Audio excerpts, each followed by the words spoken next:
हम रंगारन की बातें ही जमी बातें बच्चा कहीं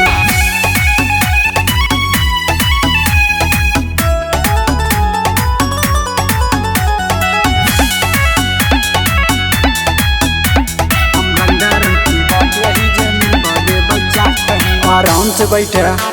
तनी ध्यान से बैठा कई के हमका सलाम तू बैठा आराम से बैठा ध्यान से बैठा कई के हमका सलाम तू बैठा हर गुजरते हैं सबके बेटा हम तो अपने आप यही हम रंगदारन के बाप यही जे मिल बादे बच्चा कहीं हम रंगदारन के बाप यही जे मिल बादे बच्चा कहीं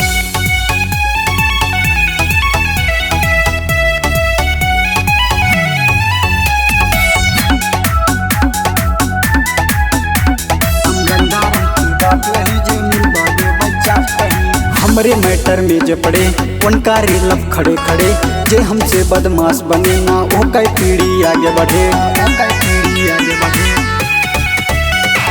हमरे मैटर में जे पड़े उनका रेलब खड़े खड़े जे हमसे बदमाश बने ना वो कई पीढ़ी आगे बढ़े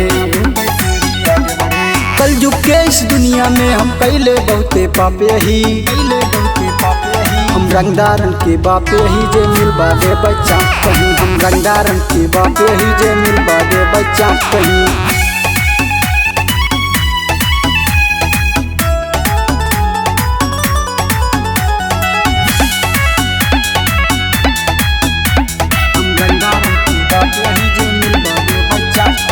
देखे में हम सीधा साधा करी थे दुश्मन आधा आधा हमरे काम में डलबा बाधा मारब कौम घसी तब ज्यादा देखे में हम सीधा साधा करी थे दुश्मन आधा आधा हमरे काम में डलबा बाधा मारब कौम घसी तब ज्यादा तू बन जा बिच्छू बेटा हम तो काला नाग यही हम रंगदारन के बाप यही जे मिल बादे बच्चा कहीं हम रंगदारन के बाप यही जे मिल बादे बच्चा कहीं।